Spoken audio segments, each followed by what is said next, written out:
They say your life can change in a single moment. For me, that moment happened on a rainy Tuesday afternoon in downtown Chicago when my boss walked into the supply closet and caught me red-handed, or rather, caught what was in my pants. I'm Jamie Chen, and 6 months ago I was just another junior analyst at Morrison and Wright Financial Consulting, trying to keep my head down and my heart even more hidden. My boss, Derek Morrison, was the kind of man who commanded attention without trying, 6'2" of sharp suits, sharper jawlines, and the most intense green eyes I'd ever seen. He was also completely, utterly, devastatingly straight, or so I thought. The day everything changed started like any other. Too much coffee, too many spreadsheets, and way too many stolen glances at the man whose office was 3 doors down from my cubicle. But by the time that day ended, nothing would ever be the same again. This is the story of how a tiny, fuzzy secret turned my entire world upside down, and how the man I thought I could never have became the love of my life. Let me take you back to where it all began. 6 months before that fateful Tuesday, I was walking home through Grant Park when I heard it, a soft, desperate mewing coming from beneath a park bench. The April evening was cool and most people had already headed home, but something made me stop. There, shivering and soaked from an earlier rain shower, was the tiniest kitten I'd ever seen. Gray fur matted against fragile bones, blue eyes enormous in a face no bigger than my palm. She couldn't have been more than 4 weeks old. "Hey there, little one," I whispered, crouching down slowly. "Where's your mama?" I looked around, but the park was empty. No mother cat, no siblings, nothing. Just this tiny creature, alone and clearly terrified. I'd never been particularly impulsive. Growing up as the youngest of 3 boys in a traditional Chinese-American household meant learning to think things through, to calculate risks, to always have a plan. But in that moment, looking into those trusting blue eyes, I didn't hesitate. I scooped her up, tucked her inside my jacket against my chest, and took her home. That's how Luna came into my life, and inadvertently into Derek Morrison's. The problem was my apartment building had a strict no pets policy. The kind with random inspections and a landlord who seemed to have a sixth sense for rule breaking. I couldn't risk losing my place, not with Chicago rent prices and my student loans still breathing down my neck. So I did what any rational, responsible adult would do. I started bringing Luna to work. It started innocently enough. She was so small she fit in my messenger bag, barely making a sound during my morning commute on the L train. I'd set up a little space for her in the bottom drawer of my desk, soft blanket, some toys, food, and water dishes carefully hidden behind file folders. During my lunch break, I'd take her to the single-occupancy bathroom on the 3rd floor, let her stretch and play for a few minutes. It was risky, sure. But Morrison and Wright was a mid-sized firm, only about 50 employees, and most people were too focused on their own work to notice me slipping off to the bathroom multiple times a day. Most people, but not Derek. Derek Morrison was everything I wasn't: confident, commanding, effortlessly charismatic. At 35, he'd already made partner, the youngest in the firm's history. He had a reputation for being brilliant but demanding, fair but exacting. People respected him, some feared him. I was completely gone for him. It had started innocently enough, professional admiration, I told myself. The way he could dissect a complex financial model in minutes, his presentations that were somehow both data-driven and compelling, the quiet intensity he brought to every project. But somewhere along the line, admiration had shifted into something more dangerous. I'd catch myself watching the way his hands moved when he explained something, the rare smile that transformed his usually serious face, the way his voice dropped half an octave when he was thinking through a problem. I knew it was hopeless. Even if he were interested in men, which I had zero evidence of, I was nobody, a 26-year-old junior analyst who still got nervous presenting in meetings. He was brilliant, successful, gorgeous, and completely out of my league in every conceivable way. Plus, there was the small matter of him being my boss. Morrison and Wright didn't explicitly forbid workplace relationships, but they definitely frowned upon them, especially between supervisors and their reports. And I valued my career too much to jeopardize it for a fantasy that would never become reality. So I kept my feelings locked away, as carefully hidden as Luna in my desk drawer, and tried to be content with stolen glances and professional interactions. "Chen, do you have those Q2 projections ready?" I nearly jumped out of my skin. Derek had materialized at my cubicle without warning, and Luna had chosen that exact moment to make a small chirping sound from her hiding spot. I coughed loudly, covering the noise. Yes, the projections, they're right here." I fumbled with my mouse, pulling up the spreadsheet while simultaneously nudging my desk drawer closed with my knee. Derek's green eyes narrowed slightly. "Are you feeling all right? You seem jumpy lately." "Allergies," I said quickly, too quickly. "Spring allergies, you know how it is, pollen and stuff." He studied me for a moment longer, and I felt my face heating up under his gaze. God, even when he was suspicious, he was gorgeous. "Focus, Jamie." "Right," he said slowly. "Well, these look good, clean data, logical projections, nice work." "Thanks," I managed, trying not to sound as breathless as I felt. He lingered for another moment, and I could have sworn his gaze dropped briefly to my lips before returning to my eyes. But that was impossible. Wishful thinking. Derek Morrison did not look at junior analysts that way, especially not male junior analysts who were definitely not his type. "Keep it up," he said finally, then walked back toward his office. I let out a breath I didn't know I'd been holding and looked down at my drawer. Luna blinked up at me innocently as if she hadn't almost blown our cover. "You're going to get us both fired," I whispered. She yawned, showing tiny needle teeth, and promptly fell asleep. It was a Tuesday, not the Tuesday but a few weeks before, when I had my first real scare. I was in the third-floor bathroom with Luna, letting her chase a crumpled receipt across the tile floor when I heard footsteps in the hallway. Heavy footsteps, male footsteps, coming toward the bathroom. My heart stopped. I scooped up Luna and looked around frantically. There was nowhere to hide. The bathroom had no windows, no cabinets, just 3 stalls, and the door handle turned. I did the only thing I could think of. I shoved Luna down the front of my pants. It was not my finest moment. Luna, clearly offended by this indignity, squirmed indignantly but stayed relatively quiet. I could feel her tiny claws through my boxer briefs, her warm, fuzzy body wriggling against my skin as I quickly zipped my fly most of the way up, leaving just enough room for air. The door opened and Derek Morrison walked in. Of course it was Derek, because the universe had a sense of humor. "Oh," he said, stopping short when he saw me. "Jamie, I didn't realize anyone was in here." "Just, washing my hands," I said, turning on the faucet to prove it, even though my hands were clearly already dry. "Smooth, Jamie, real smooth." He moved to the urinal and I tried not to look. Tried not to think about the fact that Derek Morrison was 3 feet away from me, or about the fact that I currently had a kitten stuffed down my pants, or about the fact that said kitten was choosing this moment to start purring.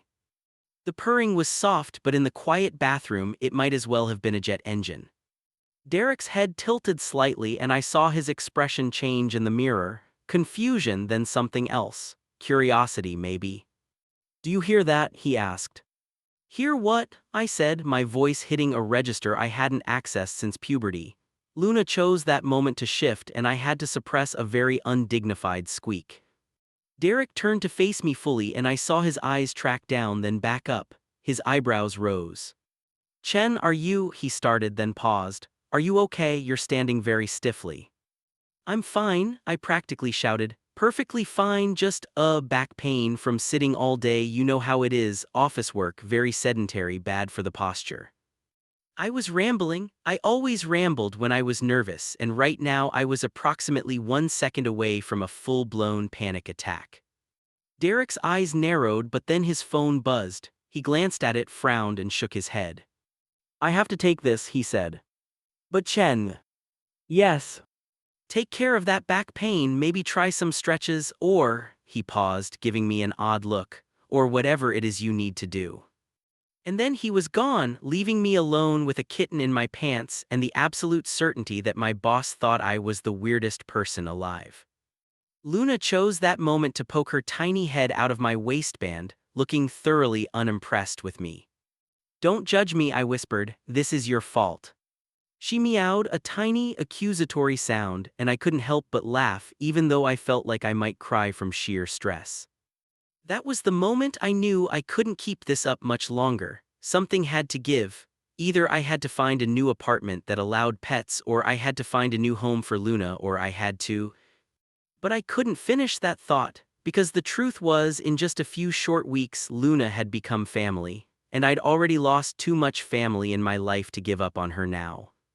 So I'd keep hiding her, keep sneaking around, keep lying to everyone at work, including the one person I desperately wanted to be honest with about everything. Keep protecting my secrets, even if it meant living in constant fear of discovery. What I didn't know was that in just a few weeks, all my careful hiding would come crashing down, and the discovery would change everything. The Tuesday when everything fell apart or fell together, depending on how you looked at it, started with a crisis. "Morrison and Wright, this is Jamie Chen," I answered my desk phone, Luna curled up contentedly in my lap beneath my desk. I'd gotten bolder over the past few weeks, letting her out more during the day. stupid in retrospect. Mr. Chen, this is Barbara Whitmore from Whitmore Industries. I need to speak with Derek Morrison immediately. My stomach dropped. Whitmore Industries was our biggest client, responsible for nearly 30% of the firm's annual revenue. Barbara Whitmore was the CEO and she sounded upset. I'll transfer you right away, I said, already hitting the intercom button. Derek, Barbara Whitmore on line 1, she says it's urgent. There was a pause, then Derek's voice, all business, put her through. I transferred the call and tried to get back to work, but I couldn't focus. Something was wrong, I could feel it. 10 minutes later, Derek's office door flew open. Jamie, I need you, conference room now. I scrambled to my feet, nearly tripping over Luna, who'd been exploring near my feet. In my rush, I didn't even think, I just scooped her up and in a moment of pure panic tucked her into the deep pocket of my slacks. They were the kind with cargo pockets on the side, not exactly professional but comfortable and practical. Luna fit perfectly, and for once she seemed content to stay quiet. The conference room was chaos. Derek was packing, his phone pressed to his ear, his free hand raking through his dark hair. I'd never seen him this agitated. What happened? I whispered to Sarah from accounting, who looked equally panicked. Someone leaked the Whitmore proposal to their competitor, she whispered back. Barbara is threatening to pull their entire contract. My blood ran cold. If we lost Whitmore Industries, the firm would be devastated. Jobs would be lost, possibly including mine. For the next 2 hours, we worked frantically. Derek had me pulling reports, checking documents, tracing emails to figure out where the leak had come from. The whole time, Luna stayed mercifully quiet in my pocket, occasionally shifting but never making a sound. I should have known it couldn't last. I need the original contracts, Derek said, his voice tight with stress. The physical copies, they should be in the storage room on this floor. I'll get them, I said immediately. The storage room was really more of an oversized supply closet, narrow, poorly lit, stuffed with filing cabinets and boxes of archived documents. I'd been in there maybe twice in my entire time at the firm. I found the filing cabinet labeled Whitmore Industries and started rifling through it. Behind me, I heard the door open. Did you find? Derek stopped mid-sentence. I turned to face him, and that's when Luna decided she'd had enough of being cooped up. She squirmed, her tiny claws digging into my thigh through my pocket, and let out a loud, plaintive meow. Derek's eyes went wide. What was that? What was what? I tried, but Luna meowed again, louder this time, and started climbing up the inside of my pocket toward freedom. Chen, Derek said slowly, stepping closer, is there something alive in your pants? I opened my mouth to deny it, to make up some excuse, anything, but then Luna's head popped out of my pocket, her blue eyes blinking in the fluorescent light, and I knew there was no talking my way out of this one. I can explain, I said weakly. Derek stared at the kitten in my pocket, then at me, then back at the kitten. His expression was completely unreadable. You've been bringing a cat to work, he said finally. It wasn't a question. She's really small, I offered, as if that made it better, and quiet, usually. Usually. Luna, sensing drama, chose that moment to scramble out of my pocket entirely. I lunged for her, but she was too quick, leaping onto a nearby filing cabinet and surveying her new kingdom with obvious satisfaction. Luna, please, I begged, reaching for her. Luna, Derek repeated, and I swear I heard something in his voice. Amusement, disbelief, I couldn't tell. I found her in the park, I explained quickly, abandoning my attempt to catch her as she hopped to another cabinet. She was tiny and alone, and I couldn't just leave her, but my apartment doesn't allow pets and I didn't have anywhere else to keep her, so You've been smuggling a kitten into the office every day, Derek finished. For how long? 6 weeks, I admitted, give or take. He was silent for a long moment and I braced myself for the inevitable. I'd be fired, obviously, probably escorted out by security, maybe even prosecuted for some kind of property violation, knowing my luck. But then Derek did something I never expected. He laughed. It started as a quiet chuckle, then built into a full, genuine laugh that transformed his entire face.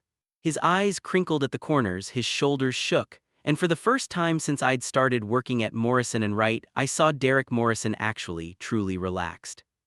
6 weeks, he repeated, still laughing. 6 weeks of disappearing to the bathroom, weird noises from your cubicle, jumping every time someone walked past. I thought you were having some kind of breakdown or dealing drugs. You thought I was dealing drugs, I said, oddly offended. You were exhibiting all the classic signs of someone with a secret, he said, his laughter fading into a warm smile that made my heart do gymnastics. I was genuinely concerned. Luna meowed from her perch and Derek turned his attention to her.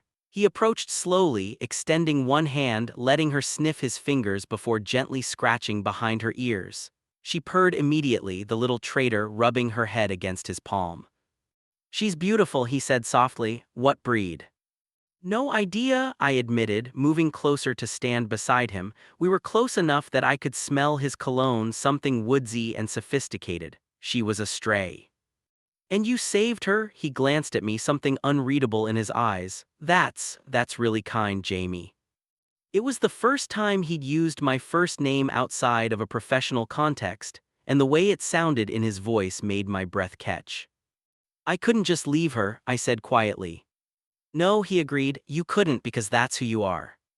We stood there in the cramped supply closet, both of us watching Luna, both of us acutely aware of how close we were standing, how the air between us seemed to thicken with something unspoken. I should probably resign, I said finally, forcing myself to step back to break whatever spell had fallen over us, before you have to fire me. Fire you? Derek looked genuinely surprised. Why would I fire you? I've been violating company policy every day for 6 weeks, I pointed out. Bringing an unauthorized animal into the building, lying about my whereabouts, potentially creating a health hazard. Or, Derek interrupted, you've been showing initiative, problem-solving under pressure, and demonstrating the kind of compassion and responsibility that makes someone a valuable employee. I blinked at him. That's a very generous interpretation. It's the truth. He turned to face me fully and the intensity in his green eyes pinned me in place. You could have taken her to a shelter, you could have abandoned her. Instead, you found a creative solution to an impossible situation. That's exactly the kind of thinking we value at this firm. So I'm not fired. You're not fired, he smiled again. That devastating smile that made rational thought difficult. But we do need to figure out a more permanent solution. You can't keep bringing her to work forever. I know, I sighed, but I've looked at every pet-friendly apartment in my price range and they're all either too far from the L or too expensive, or you could move in with me. The words hung in the air between us, impossible and perfect and completely insane. What? I breathed. Derek ran a hand through his hair, suddenly looking almost nervous. It was so unlike his usual confidence that it made him somehow even more attractive. I have a house in Lincoln Park, he said quickly. 3 bedrooms, fenced yard, plenty of space. And I'm gone most of the time anyway, traveling for work, so you'd basically have the place to yourself. You'd be doing me a favor, actually. I've been meaning to find a house sitter, someone to water the plants and make sure the place doesn't look abandoned. He was rambling now, words tumbling over each other, and it was so endearing I had to resist the urge to kiss him right there in the supply closet. Derek, I said softly, that's incredibly generous, but I can't just move into your house. What would people think? People, he frowned, who cares what people think? You should, I pointed out, you're a partner, I'm a junior analyst, if it got around that we were living together. Then we'd explain that I'm subletting a room to you at market rate, providing a housing solution for a valued employee while simultaneously ensuring my property is maintained during my frequent travel, Derek said smoothly. Which is all true. Is it? I asked, studying his face. All true. Something flickered in his eyes, something vulnerable and raw and hopeful. Does it matter, he asked quietly, if it solves your problem and mine? Luna meowed, as if offering her opinion on the matter, and we both laughed. I should probably think about it, I said, even though every cell in my body was screaming yes, yes, yes. Of course, Derek agreed. Think about it, talk it over with Luna, let me know. He reached out like he was going to touch my arm, then seemed to think better of it and pulled back. But not before I caught the look in his eyes, longing, mixed with something that might have been fear. We should get back, he said, still have a crisis to manage. Right, the crisis, I almost forgot. That's Luna's fault, he said, gently scooping the kitten up. She snuggled into his arms like she'd been doing it her whole life, purring contentedly. She's very distracting. Yeah, I agreed, but I was looking at Derek, not Luna. Very distracting. Our eyes met, and for a moment, just a moment, I saw my own feelings reflected back at me. Want, need, the kind of connection that defied logic and professionalism and every reason why this was a terrible idea. Then Derek looked away, handed Luna back to me, and the moment passed. But as we walked back to the conference room, Luna secure in my pocket once again, I couldn't stop thinking about his offer, about waking up in Derek Morrison's house, about coming home to him every evening, about all the possibilities that terrified and thrilled me in equal measure. I also couldn't stop thinking about the way he'd looked at me in that supply closet, like I was something precious, something worth taking a risk for. I said yes. Of course, I said yes. How could I not when Derek looked at me with those impossibly green eyes and offered me a solution to every practical problem I had, when Luna had practically chosen him as her co-parent the moment she met him? But I told myself it was just practical, just a housing arrangement, nothing more. I told myself that right up until the moment I walked into his house and realized I was completely, utterly, devastatingly in love with him. Derek's place in Lincoln Park was beautiful, a renovated Victorian with hardwood floors, exposed brick, and big windows that let in streams of natural light. It was sophisticated but warm, minimalist but welcoming. It was him, in architectural form. Your room is upstairs, he said, carrying one of my boxes up the staircase. Second door on the right, private bathroom, decent closet space, the wireless password is on the fridge. Derek, this is too much, I said, looking around the sunny bedroom he'd given me. It was twice the size of my entire studio apartment. I can't possibly afford. We'll figure out the details later, he interrupted. For now, just settle in, make yourself at home. He set down the box and turned to leave, but I caught his arm. Thank you, I said quietly. Seriously, you didn't have to do this. He looked down at where my hand rested on his forearm and I felt him tense, but he didn't pull away. Yes, I did, he said, his voice low. I couldn't stand watching you stress about it anymore. Before I could respond, Luna darted between us, chasing what appeared to be an imaginary enemy across the hardwood floor. We both laughed and the tension eased. She's going to love it here, Derek said, watching her with a soft expression I'd never seen before. Yeah, I agreed, she really is. What I didn't say was, and I think I already do. Living with Derek was both easier and harder than I'd expected. Easier because he was a considerate roommate, quiet, clean, respectful of boundaries. We fell into a natural rhythm, coffee together in the mornings before work, occasional dinners when our schedules aligned, weekends spent doing our own things while somehow always ending up in the same room. Harder because every day made me fall deeper. Every smile, every laugh, every moment of casual domesticity chipped away at my carefully constructed walls. Like the morning I came downstairs to find him in the kitchen, wearing nothing but pajama pants and a t-shirt, making pancakes while Luna supervised from the counter. Morning, he said, flipping a pancake with more skill than any man had a right to possess. Hungry. Starving, I managed, trying not to stare at the way his shirt clung to his shoulders, the morning light catching in his dark hair. Good, I made extra. He plated 3 pancakes and slid them across the counter to me. Blueberry, Luna told me they're your favorite. Luna told you. She's very chatty in the mornings, he said seriously. We've had several illuminating conversations. I laughed and his whole face lit up. God, I was in trouble. Or like the evening I came home late from work to find him on the couch, Luna sprawled across his lap, watching some documentary about deep-sea creatures.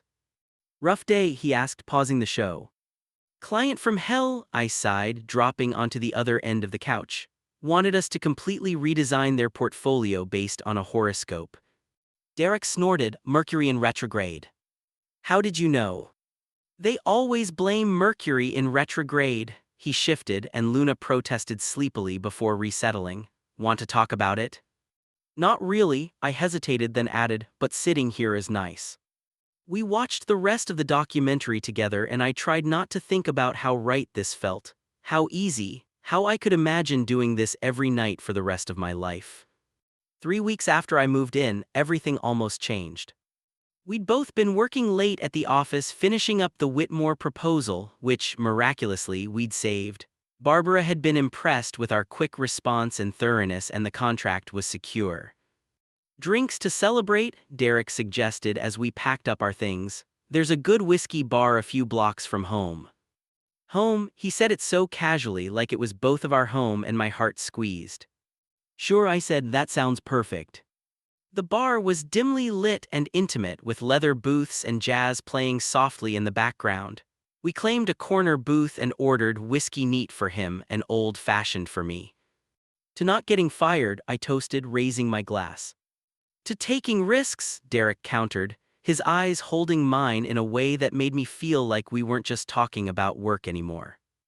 We drank and talked and drank some more. Derek told me about growing up in Boston, about his younger sister who taught elementary school, about how he'd always dreamed of starting his own firm someday. I told him about my family in California, about my older brothers who'd become a doctor and a lawyer respectively, about the pressure I'd felt to choose a respectable career, and how finance had been my compromise between passion and practicality. What would you have chosen, he asked, if pressure wasn't a factor? Writing, maybe, I admitted, or something creative. I used to love stories. You still do, he said, and it wasn't a question. I've seen the novel on your nightstand. You've been reading the same one for weeks, always picking it up in the evenings. You notice that? I notice everything about you, Jamie. Yeah. The way he said my name, low and warm and full of something I was afraid to name, made my breath catch. Derek, I started, but I didn't know how to finish. We were sitting close now, close enough that I could feel the heat of his body, could see the flecks of gold in his green eyes. His gaze dropped to my lips, then back up, and I saw the question there. I answered it by leaning in. Our lips met softly, tentatively, like we were both afraid the other might pull away. But Derek didn't pull away. Instead, he reached up, cupping my face with one hand, and deepened the kiss. It was everything I'd imagined and nothing I'd been prepared for. He tasted like whiskey and promise, and when his tongue traced my lower lip, I made a sound I'd probably be embarrassed about later. But then Derek's phone buzzed, loud and insistent, and we jerked apart like teenagers caught by parents. He looked at the screen and sighed. It's my sister, she only calls this late if it's important. You should take it, I said, even though I wanted nothing more than to pull him back to finish what we'd started. I'm sorry, he said, and the regret in his voice was genuine. Can we? It's fine, I interrupted, standing up perhaps a bit too quickly. Let's just go home. The ride back was quiet, awkward in a way it had never been before. We'd crossed a line and neither of us knew how to uncross it, or if we even wanted to. Chapter 11, the morning after, sort of. I barely slept that night, replaying the kiss over and over in my mind.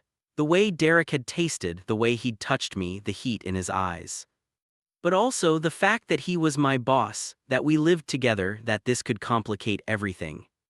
By the time morning came, I'd convinced myself it had been a mistake. Too much whiskey, too much emotion from the successful client save. It didn't mean anything. Then I went downstairs and found Derek in the kitchen, making coffee, looking like he hadn't slept either. Morning, I said cautiously. Morning, he handed me a mug. We should talk. My heart sank. Here it came, the "it was a mistake" speech, the "we need to maintain professional boundaries" lecture. About last night, he continued, not quite meeting my eyes. I'm sorry if I made you uncomfortable. I shouldn't have. Don't, I interrupted, don't apologize for that. He looked up, surprised. If you regret it, that's one thing, I continued, my heart pounding. But don't apologize just because you think you should, not if you actually wanted it. Wanted it? He set down his coffee cup carefully. Jamie, I've wanted to kiss you since the day you walked into that interview wearing a suit 2 sizes too big and the most nervous smile I'd ever seen. I blinked. That was over a year ago. I know. But you never said anything, never even hinted. Because you worked for me, he said. Because it would have been inappropriate, because I convinced myself you were straight or uninterested or... Wait, I interrupted, you thought I was straight. You never mentioned anyone, he said defensively. Never talked about dating, never gave any indication. I was trying to be professional, I exclaimed, and I thought you were straight. Everyone said you were straight. Everyone says a lot of things, Derek said dryly, doesn't make them true.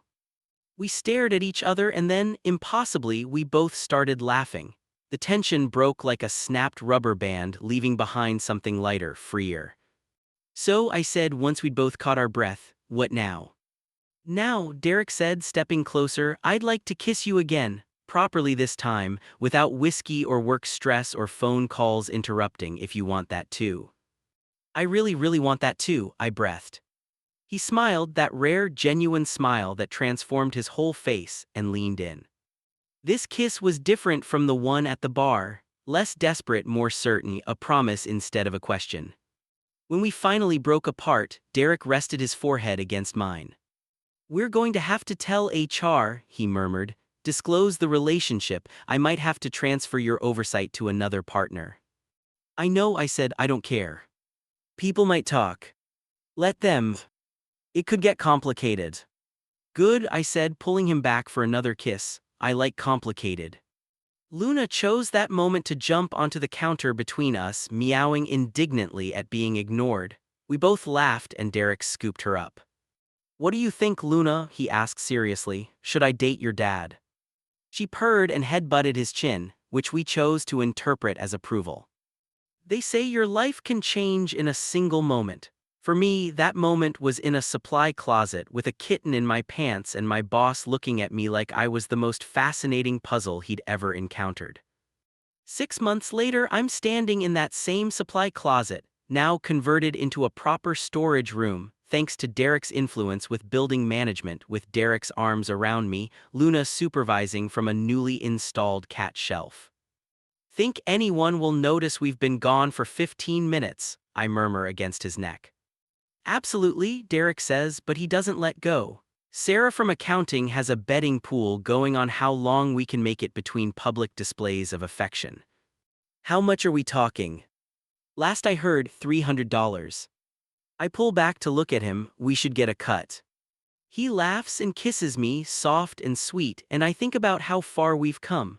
How that terrified moment when Luna popped out of my pocket led to this legitimate partnership, both personal and professional. How the thing I'd been most afraid of, discovery, turned out to be the best thing that ever happened to me. I love you, I say, because I can now, because he's mine and I'm his and Luna brought us together. I love you too, Derek replies, then grins, even though you did traumatize me by keeping a cat in your pants. She was in my pocket, I correct, there's a difference. Not much of one. Luna meows in agreement and we both laugh. Come on, Derek says, taking my hand. We have a meeting in 10 minutes and unlike you, I actually care about being punctual. Hey. But I let him lead me back to the office, back to our life, back to the future we're building together, one stolen kiss, one shared coffee, one home-cooked dinner at a time. Later that evening, curled up on our couch, because it's our couch now, our home, with Luna purring between us and Derek's arm around my shoulders, I think about what I'd tell my past self if I could. I'd tell him that taking risks is worth it, that love finds you in the strangest places, that sometimes the thing you're most afraid of showing the world, whether it's a kitten in your pocket or feelings for your boss, is exactly what you need to reveal to find your happiness. I tell him that Derek Morrison is exactly as wonderful as he seems, but also funnier, kinder, more vulnerable than anyone knows. That his rare smiles are worth earning, that his fierce loyalty is worth having, that his love is worth fighting for. I'd tell him that everything is going to work out exactly how it's supposed to. But mostly I'd tell him, hold on, the best is yet to come. And I'd be right. Are you sure about this? Derek asks, adjusting his tie in the mirror. Absolutely positive, I confirm, checking my own reflection. She deserves this. Today is Luna's first birthday and we're throwing her a party. An actual party with cat-themed decorations and a specially made tuna cake and invitations sent to everyone from the office who's met and fallen in love with her. It's ridiculous, it's excessive, it's perfect. Morrison and Wright's first office mascot, Derek says, grinning, who would have thought?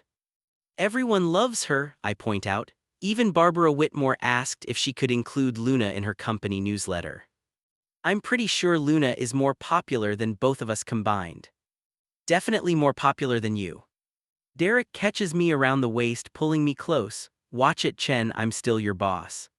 Technically, Richard is my boss now, I correct, referring to the partner Derek arranged to supervise my work after we disclosed our relationship.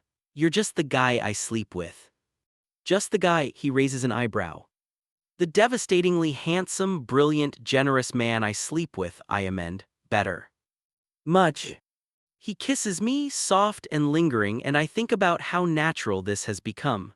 How waking up next to him is my favorite part of the day, how coming home to him makes every challenge worthwhile.